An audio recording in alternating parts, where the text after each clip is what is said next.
Well, shooters and reloaders, Fortune Cookie 45LC coming to you the Hot Lead Zone, and this video is chapter 4 of our series on the Savage Model 11 VT 308 project.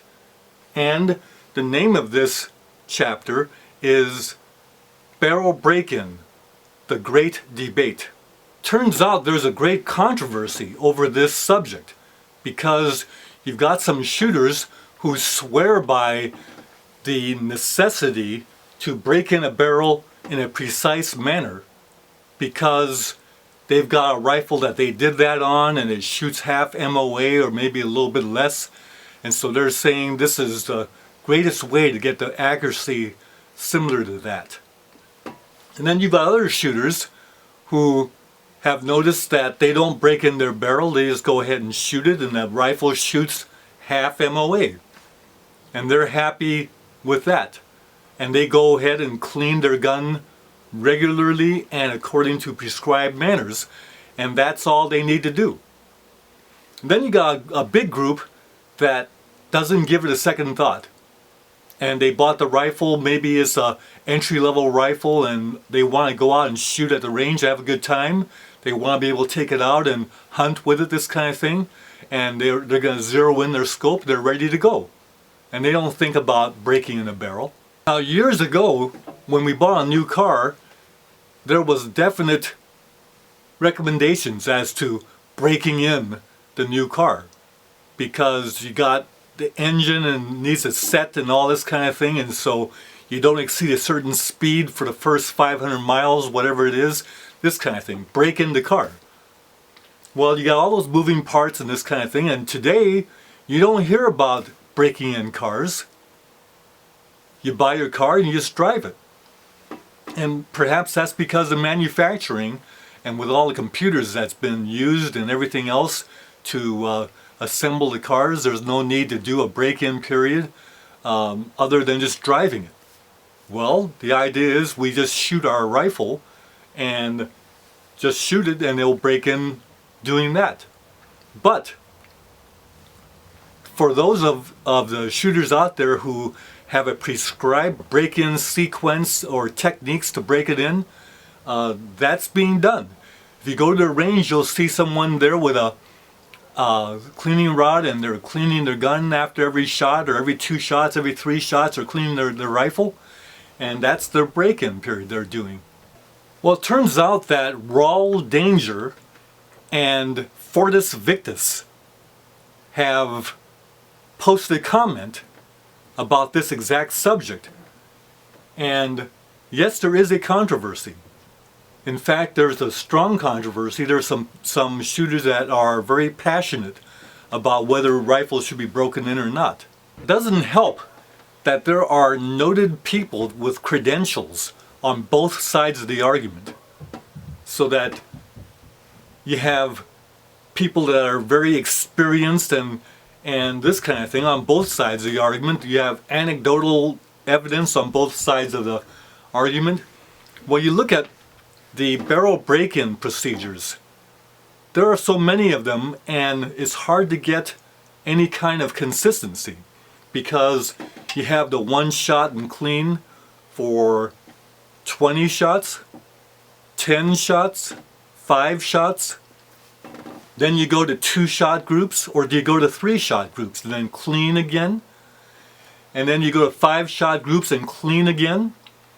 And then the cleaning, it's like there's controversy about, do you clean with your solvent and then you use a copper solvent, then you use a solvent again, and this kind of thing? How many strokes do you use?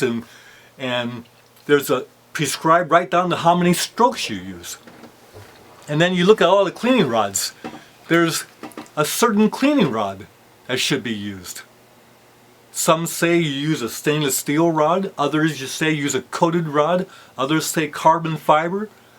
The only agreement is we shouldn't use an aluminum rod. And then there's even controversy over the jag that's used. Should it be a jag that has the hole that you go back and forth? And some say you actually go back and forth with the patch. Others say you use a jag that that is the punch-through type jag, and when you run that through and you pull it back, the patch falls off. So you only go one way through the bore with the patch, and some really like that. Now there's good thinking on all of the things that are recommended. There's even controversy about, for instance, your little bottle of solvent. One is recommending that you don't ever dip your brush into the solvent because you'll contaminate your solvent. Personally, I don't have any problem with that because the solvent bottle is only good for cleaning 2 guns anyway.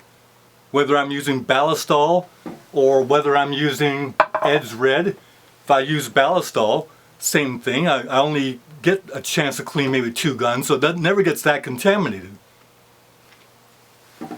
But as for using, for instance, Ed's Red, if you dip your brush in there, contaminates the Ed's Red in the bottle, right? But it's not much solvent you're contaminating. And if you don't do that, the contamination stays on the brush. So you're going to put the brush back into your rifle. The contamination, you want to get that out of the rifle, right? So wouldn't it be a good idea to get it into the solvent? And the solvent's only going to be gone anyway.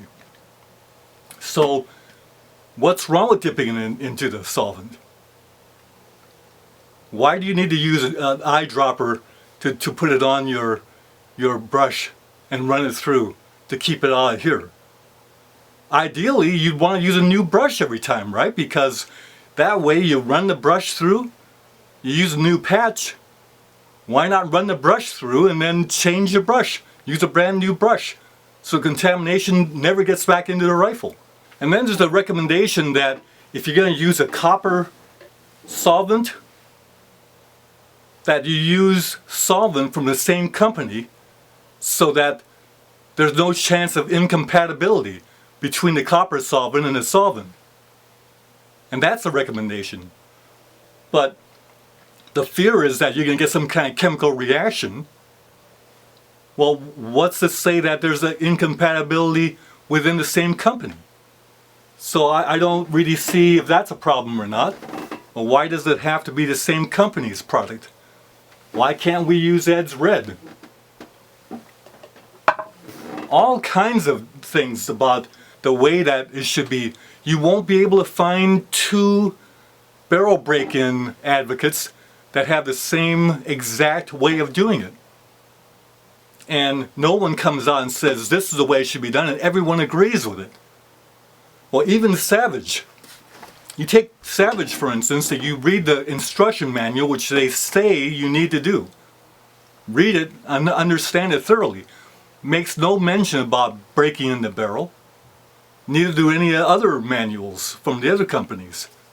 However, if you go on Savage's website, they do have something about barrel break-in, but what they're doing is they're posting from another shooter that posted something from a magazine about how to do it.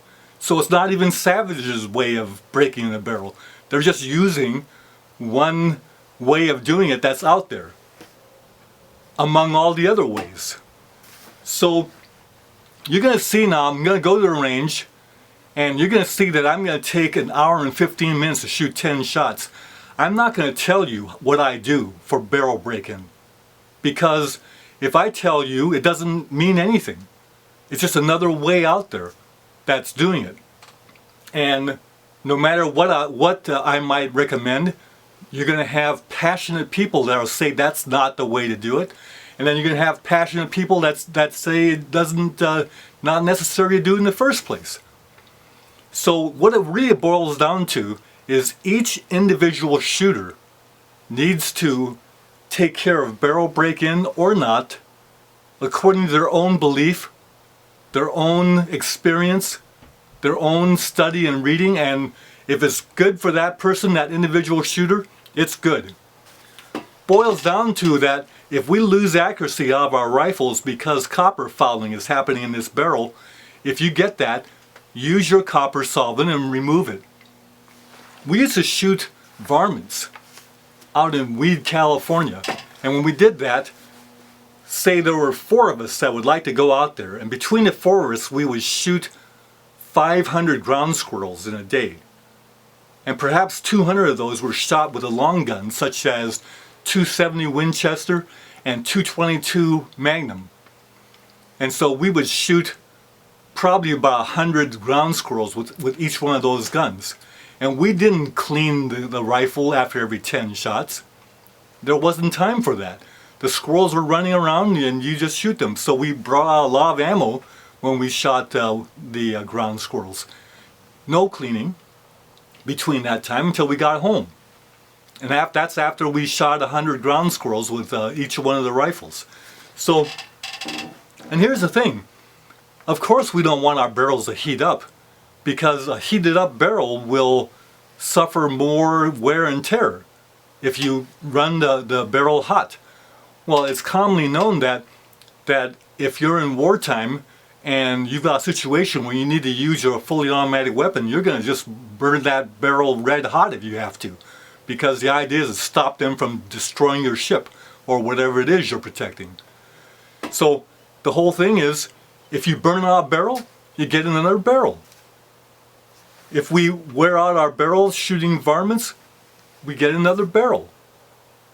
That's what gunsmiths are for. And if we have the money, fine. If we don't have the money, we find the money to get that done. That's just the way it is. Well, anyway, let's go to the range. Well, we've only fired 10 rounds so far. Been here about an hour and 15 minutes. So we'll just go ahead and shoot a few more. Do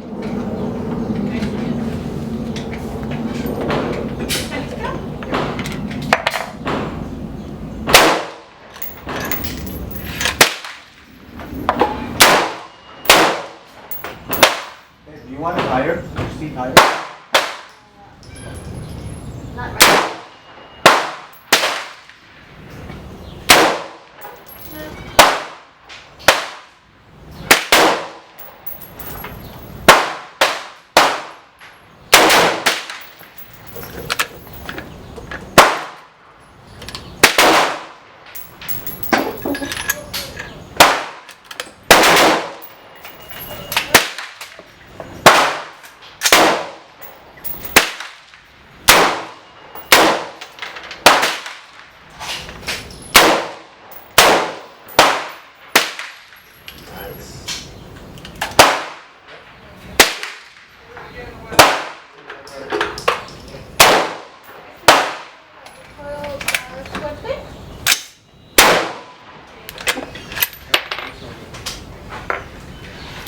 Okay, barrel cool.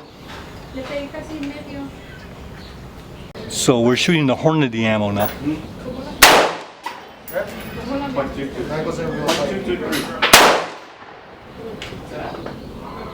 2, 2, 3. But this is a 22. Oh.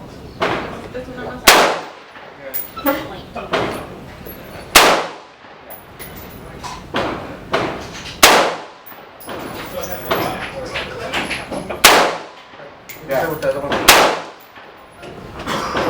This one? That? You got 2, 2, 3? Yeah, I got a 2, 2, 3. I got the AR pistol. Oh yeah? Yeah. How's that? Pretty good. It is 223? Yeah. Oh, that's trippy. Yeah. Probably not very accurate from long range, huh? It has a little shorter barrel, but it'll do it. Home it'll do its defense thing. Yeah. It's pretty good. Yeah, I don't see them out anymore. I think just when after my brother got ours, they kind of stopped it. I went to Salt Lake City. Oh yeah? And one of my friends lives out there. And he showed me, he was like, hey, you ever seen an AK handgun? Yeah, They don't make they have those. the AK pistol too. It was an AK. And I'm like, did you make that? So I guess they sell them. Yeah. In California, we can't find stuff like No, that. we can't find it. Yeah. And then seriously, you're trying to control us when you got like 3 states right beside us that don't have any kind of restriction. Right. Yeah, That is all go. Yeah. I think actually in Salt Lake I went to a pawn shop and there was a Mac 11 in the case just sitting there. I'm like, you know, people, you never. Yeah. But it's so easy to bring them over, you know? Right, yeah, it's not that far.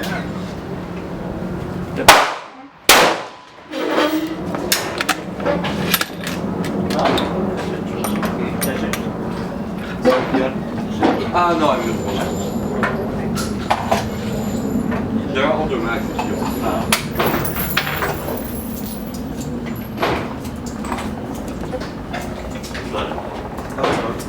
Simon, you approximately where you're going. Shoots the same group size as my reloads. So here's my reload with the 760 powder. Another group with the 760 powder. That's about a little over an inch. Oh. And then the Hornady did that one. What is going on here? That group is a inch and a half. But we'll shoot some more groups with the Hornady. Gave it 4 inches down on the scope to get the group there. So this is a Hornady group.